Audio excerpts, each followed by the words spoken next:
Agile points are a quick way to estimate the effort you'll spend on a given task.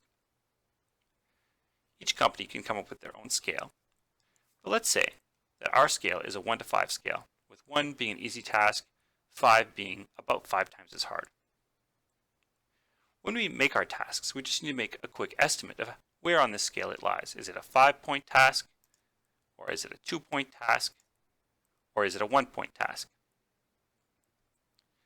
As we add tasks, we're not going to spend much time figuring this out. We're figuring, though we may not get it exactly right, it'll average out about right in the end. When we look at our project level, we can see there's also an Agile points capacity. This is how many points we think we can accomplish in this project. In many Agile methodologies, you define the scope of the project at the beginning, and then you add the tasks until your scope is full. So for example, we have 50 points here. We've only assigned 8.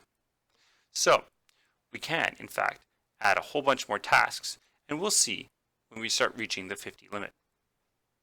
There's nothing that prevents you from going over or under the amount of allocated Agile points in a project, but you can always check and see, are you over or under budgeting for what your initial estimate was. So if you've planned a project that's 50 Agile points in size, start adding tasks until you fill it up.